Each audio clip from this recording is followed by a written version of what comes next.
అల్లు అర్జున్ ఇంటికి చేరాడు, కుటుంబంతో ఉన్నాడు. నిన్నటి నుంచి ఏం జరిగిందో ప్రజలందరికీ తెలుసు. కానీ రాత్రంతా ఎలా గడిపాడో బన్నీకి మాత్రమే తెలుసు.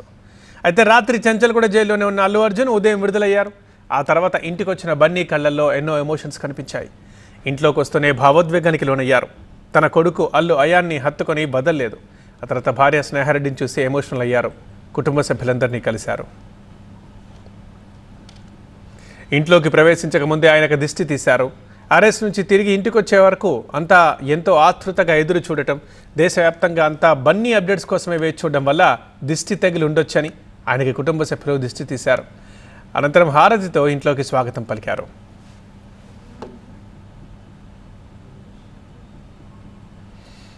ఇంట్లోకి వెళ్ళి ఫ్రెష్ అప్ అయిన బన్నీ తర్వాత బయటకు వచ్చి మీడియాని ఇంట్లోకి ఆహ్వానించారు. వెంటనే పరామర్శకు వచ్చిన వారందరినీ కలిశారు. పుష్ప డైరెక్టర్ సుకుమార్ని గట్టిగా ఆలింగనం చేసుకున్నారు. నిర్మాతలు మైత్రి మూవీ మేకర్స్ కూడా వచ్చారు. ఆ తర్వాత వరుసగా విజయ్ దేవరకొండ, రానా, శ్రీకాంత్, డైరెక్టర్ రాఘవేంద్రరావు, హరీష్ శంకర్, కొరటాల శివ, వంశీ పైడిపల్లి కూడా వచ్చి పలకరించారు.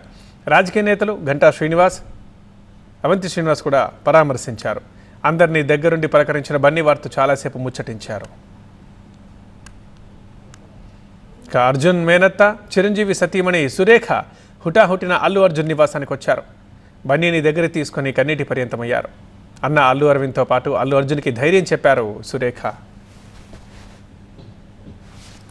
జైలు నుంచి బయటకు వచ్చాక ఉదయం 9 గంటలకు ఇంటికి చేరుకున్న బన్నీ 2 సార్లు మీడియాతో మాట్లాడారు. 2 సార్లు కూడా ఒక విషయాన్ని స్పష్టంగా చెప్పారు.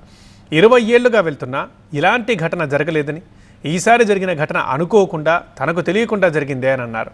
ఆ కుటుంబానికి క్షమాపణలు చెప్పి అండగా నిలుస్తామని మరోసారి హామీ ఇచ్చారు అర్జున్.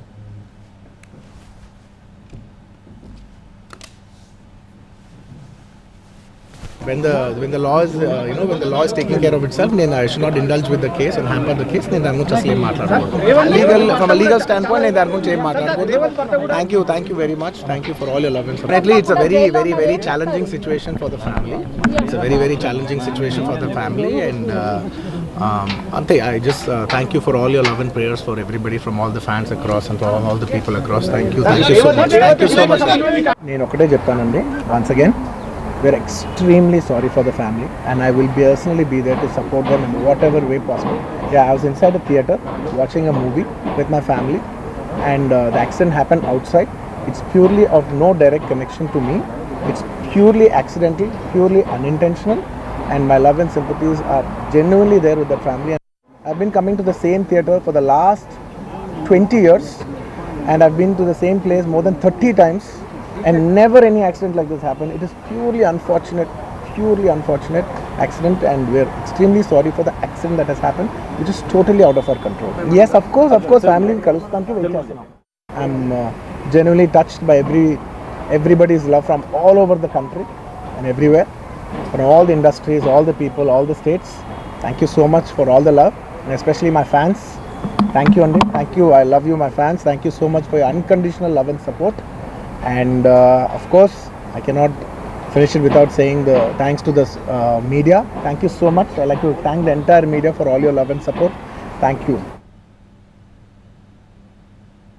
ఇప్పుడు టీవీ స్క్రీన్ మీద కనిపిస్తున్న ఈ ఫోటో బన్నీ జీవితాంతం గుర్తుపెట్టుకుంటారు. ఆయన జైలు నుంచి విడుదలవుతున్న టైంలో కనిపించిన దృశ్యం ఇది. 12 గంటల పాటు చెంచల్గూడ జైల్లో ఉన్న అల్లు అర్జున్ ఉదయం 6:39 బయటకు వచ్చారు. రాత్రి మంజీరా బ్యారక్లోని బ్లాక్ 1లో అల్లు అర్జున్ని ఉంచారు. బెయిల్ వస్తుందని, విడుదల ఉంటుందని భావించారు, కానీ అలా జరగలేదు. బన్నీకి జైల్లో అండర్ ట్రయల్ ఖైదీ నెంబర్ UT 7697 నెంబర్ని కేటాయించారు. సెలబ్రిటీ కావడంతో మంజీరా బ్యారక్లో స్పెషల్ VIP సెల్ ఇచ్చారు. జైలు అధికారులతో తప్ప ఇంకెవరితోనూ మాట్లాడలేదు బన్నీ. తనను ఎప్పుడు రిలీజ్ చేస్తారని అడిగారు. ఆర్డర్ కాపీ రాగానే విడుదల చేస్తామన్నారు. రాత్రి అల్లు అర్జున్కి భోజనం అందించినా ముందు తినలేదు. ఆ తర్వాత అన్నం కొంచెం తీసుకున్నారు. పడుకునేందుకు రగ్గు, దుప్పటి ఇచ్చినా ఆయన రాత్రి 2 గంటల దాకా మెలకుతూనే ఉన్నారు. ఆ తర్వాత మంచినీళ్లు తాగి నేలపై రగ్గేసుకుని నిద్రపోయారు. ఉదయం 5:45 బన్నీని నిద్రలేపారు జైలు అధికారులు. ఆ తర్వాత విడుదల కార్యక్రమాలు చేశారు. 6:39 బయటకు వచ్చారు. మెయిన్ గేట్ నుంచి బయటకు వచ్చిన ఎస్కాట్ వాహనాలతో ప్రిజన్స్ అకాడమీ గేటు నుంచి బయటకు తీసుకెళ్లారు అధికారులు. అక్కడి నుంచి ఉదయం 7 గంటలకు జూబ్లీ హిల్స్ రోడ్ నెంబర్ 45లోని గీతా ఆర్ట్స్ కార్యాలయానికి ముందు వెళ్లారు బన్నీ. 9 గంటల ప్రాంతంలో తన ఇంటికి చేరుకున్నారు.